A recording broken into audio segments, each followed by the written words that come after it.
సంబంధించినటువంటి గైడ్లైన్స్ కానివ్వండి, సైక్లోన్ సంబంధించినటువంటి గైడ్లైన్స్ కానివ్వండి, వీటిలో మేము ఖచ్చితంగా దీన్ని అమలు చేయాల్సినటువంటి అవసరం ఉంది అని చెప్పాము. ఇప్పుడు రాష్ట్ర ప్రభుత్వాలు ఆలోచన విధానం మార్చుకోవాల్సినటువంటి అవసరం ఉంది.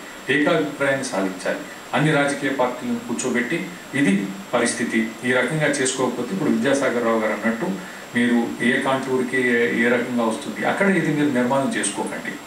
ఆ రకంగా మనం ప్రజల్లో చైతన్యం కల్పించి రాజకీయ సంకల్పాన్ని వచ్చేటట్టుగా అన్ని రాజకీయ పార్టీలు, ఎందుకంటే ఏదైనా సమస్య వచ్చినప్పుడు ప్రజలకు ఏదైనా ఇబ్బంది అంటే అక్కడ కట్టొద్దు, లేకపోతే ఇళ్ళ నిర్మాణం తీసేయాలి, మనం కాలువలు ఎంకరేజ్మెంట్ చేసినప్పుడు దాన్ని తొలగించే ప్రయత్నం చేసినప్పుడు ఎవరో ఒకరు రాజకీయంగా వచ్చి దాన్ని అడ్డుకునేటువంటి ప్రయత్నం చేస్తే, నేను ఈ మధ్య దివంగత ముఖ్యమంత్రి రాజశేఖర రెడ్డి గారు కూడా చెప్పాను, హైదరాబాద్ పట్టణంలో మనం ఈ నాలాలు ఉన్నాయి, ఈ స్టామ్ వాటర్ డ్రైనేజ్ నాలాస్ అన్ని ఎంతో ఎంక్రోచ్మెంట్స్ జరిగినాయి.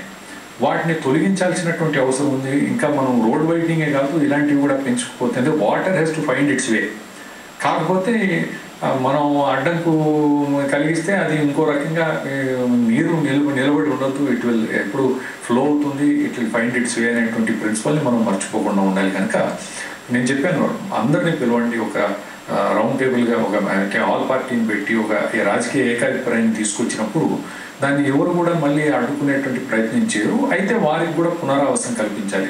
మనం కోస్తా జిల్లాల్లో డెల్టా డెవలప్మెంట్ చేసినప్పుడు సైక్లోన్ ఎమర్జెన్సీ రీకన్స్ట్రక్షన్ ప్రాజెక్ట్ నాన్నగారు అప్పుడు ముఖ్యమంత్రిగా ఉండి మొత్తం వరల్డ్ బ్యాంక్ నిధులు తీసుకొచ్చి $380 మిలియన్ నిధులు తీసుకొచ్చినప్పుడు అక్కడ డ్రైన్స్ అన్నీ కూడా ఎంక్రోచ్మెంట్ జరిగితే ఎంతో ఇబ్బంది పడ్డా వాటిని ఎంత కూడా ఎంక్రోచ్మెంట్స్ తీసి రిపేర్స్ చేసినటువంటి దాంతో ఈరోజు తరతరాలుగా ఇప్పుడు మా విద్యాసాగర్ రావు గారు ఇంతకుముందు అన్నారు, మనం వచ్చినప్పుడే చేస్తాం, దీర్ఘకాలిక ప్రణాళికలు మనం చేయడం లేదు అనేటువంటిది కాదు. ఇలాంటివి చేస్తూ వచ్చినాం.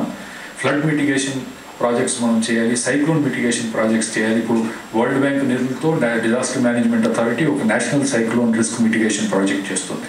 ఇంచుమించుగా 600 కోట్లతో మన రాష్ట్రానికి కావాల్సినటువంటి కొన్ని అంశాలు, ఎందుకంటే చాలా ఉంటాయి మనకు మిటిగేషన్ మెజర్స్ తీసుకోవాలంటే, ప్రతి రాష్ట్రం తను ఏ చర్యలు తీసుకోవడం వలన దీని ప్రభావాన్ని మనం తగ్గించుకోవచ్చు అనేటువంటి ఆలోచన చేస్తూ దానిపైన పూర్తిగా ఆలోచన చేసేటువంటి విధంగా ఈరోజు రాష్ట్రాల్లో కూడా disaster management, state disaster management authority ఏర్పాటు చేసుకోవాలనేటువంటిది వచ్చింది.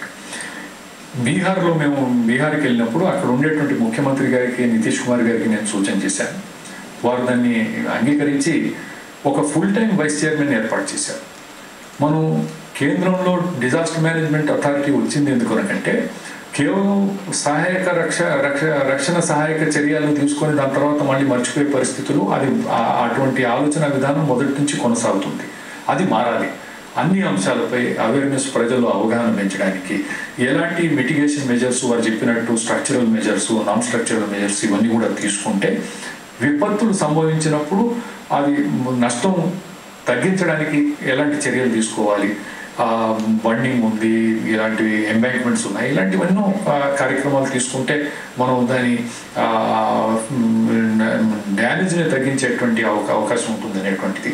కనుక ప్రతి రాష్ట్రం వారికి ఏ కార్యక్రమాలు తీసుకోవాలి, మనం ఏదో దానికి పూర్తి స్థాయిలో ఒక ఫుల్ టైం అటెన్షన్ ఉండాలి. ఇప్పుడు కేంద్ర రాష్ట్ర ముఖ్యమంత్రి గారు కానీ మంత్రులు కానీ, మంత్రులకు ఉండేటువంటి అనేక రెస్పాన్సిబిలిటీస్ ఉంటాయి, బాధ్యతలు ఉంటాయి. కానీ డిజాస్టర్ మేనేజ్మెంట్ అన్ని విభాగాలు తీసుకునేటువంటి కార్యక్రమంలో డిజాస్టర్ మేనేజ్మెంట్ ఉంటుంది. డిజాస్టర్ మేనేజ్మెంట్కి సంబంధించి ఒక మంత్రిత్వ శాఖ ప్రతి రాష్ట్ర ప్రభుత్వం ఏర్పాటు చేసుకోవాలని ఒక అభిప్రాయం వస్తుంది. అటువంటి ప్రయత్నం జరగాల్సిన అవసరం లేదు. నేను దాంతో ఏకీభవించాను. ఎందుకంటే ఇరిగేషన్ వారు చేసే దాంట్లో డిజాస్టర్ మేనేజ్మెంట్ సంబంధించిన కార్యక్రమాలు ఉన్నాయి, ఆర్ఎండ్బి వాళ్ళు చేసే దాంట్లో ఉన్నాయి, పంచాయతీరాజ్ వాళ్ళు చేసే దాంట్లో ఉన్నాయి, పబ్లిక్ హెల్త్ వాళ్ళు చేసే దాంట్లో ఉంటాయి.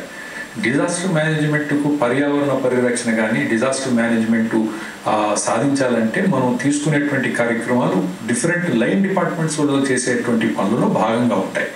అయితే ఏమవుతుందంటే పంచాయతీలు, ఇప్పుడు సైక్లోన్ షెల్టర్స్ ఉన్నాయి, మెయింటెనెన్స్ ఆఫ్ సైక్లోన్ షెల్టర్స్, ఇవి పంచాయతీరాజ్ విభాగం వారు దీన్ని చేయాలి. మొత్తం ఎన్నో సంవత్సరాలు నాకు ఇక్కడ ఉండేటువంటి అఫీషియల్స్ ఇచ్చినటువంటి వివరణ ఏమిటంటే, ఇచ్చిన చీఫ్ సెక్రటరీ గారు రివ్యూ చేస్తే ఒకసారి 32 లక్షల రూపాయలు బడ్జెట్లో ప్రొవిజన్ చేస్తే కేవలం 2 లక్షలు దానిపైన పెట్టారు. 30 lakhsను మెయింటెనెన్స్ చేయకుండా అట్లాగే ఉండిపోయినాయి.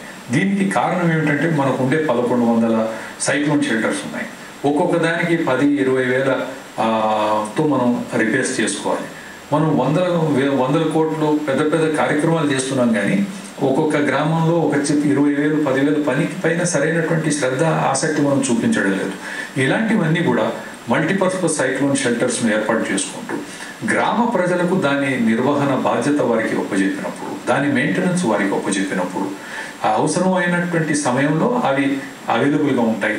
ఇలాంటి అనేటువంటి ఆలోచన ఒకటి.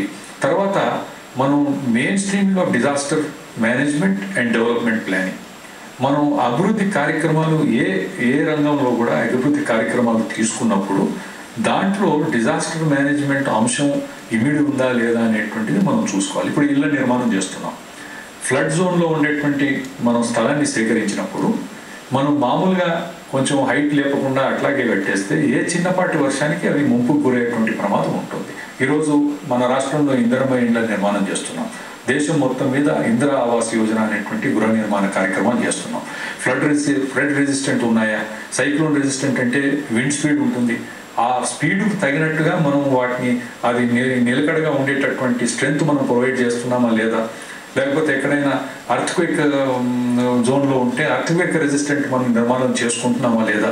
ప్రణాళిక సంఘం ఇప్పుడు కొత్తగా ఏమి ఆలోచన చేస్తుందంటే, మేము కొన్ని గైడ్ లైన్స్ ఇస్తే, అంటే కొన్ని చెక్ లిస్ట్ లాగా ఇస్తే, ఈ ప్రాంతంలో సైట్ ఎంపిక కానీ దాని కన్స్ట్రక్షన్ మెథడ్స్ కానీ ఇవి డిజాస్టర్ రెసిలియంట్గా ఉంటాయా లేదా అనేటువంటి, అక్కడ సంభవించేటువంటి విపత్తులను తట్టుకోవడానికి ఇవి సరిపోతాయా లేదా అనేటువంటి చెక్ లిస్ట్ చూసుకోవడానికి కూడా ప్రణాళిక సంఘం ఈరోజు ఆలోచన చేసే విధానం వస్తుంది. ఓకే, ఇప్పుడు మరి చిన్న బ్రేక్ తీసుకున్నాం. బ్రేక్ తర్వాత చర్చ కంటిన్యూ.